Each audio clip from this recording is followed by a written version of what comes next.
नमस्कार फ्रेंड, कसे आहात? मजेत ना? मजेतच असले पाहिजे. तर आज मी खूप दिवसांनी व्हिडिओ बनवत आहे. आज बनवणार आहे मी गवारीच्या शेंगाची भाजी. बघा, खुशी पण मध्ये येत आहे. आणि त्यासाठी मी घेतली आहे शेंगदाणे, मिरच्या, मीठ आणि लसूण. मी हे तर भाजून घेतले आहे. शेंगदाणे आणि मिरच्या भाजून घेतलेल्या आहे.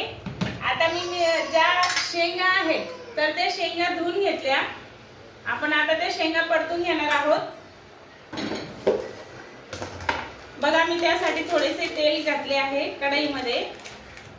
1 चमचा भरून जिरे घेतले, बघू शकता तुम्ही.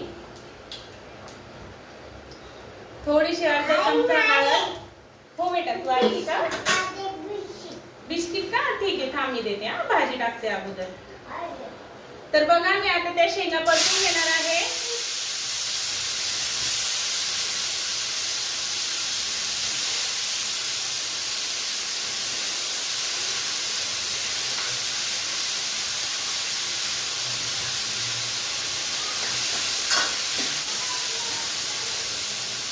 शेंगा छान परतू द्यायच्या. तोपर्यंत आपण जे काही हे मटेरियल काढलेलं आहे, शेंगदाणे, मिरच्या, लसूण, तर हे आपण मिक्सर मध्ये काढून घेणार आहोत. शेंगा परततील तोपर्यंत आपण हे मिक्सर मध्ये मिश्रण काढून घ्यायचंय. बघा, या प्रकारे शेंगा परतलेल्या आहे आणि मी असा बारीक मसाला काढलेला आहे.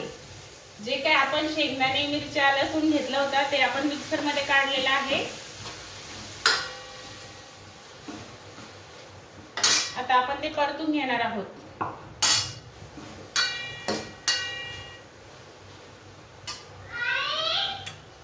थोडस असं ते मसाल्यामध्ये परतून घ्यायचं. बघा, आता शेंगा परतलेल्या आहे. आपण त्याच्यामध्ये पाणी घालणार आहोत.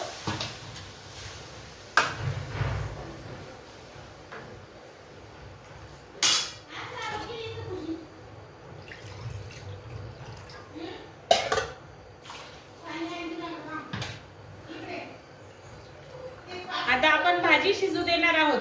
जवळपास मी 1 तांब्या पाणी घातलेलं आहे याच्यामध्ये शेंगांमध्ये. आता त्या शेंगा आपण शिजू देणार आहोत.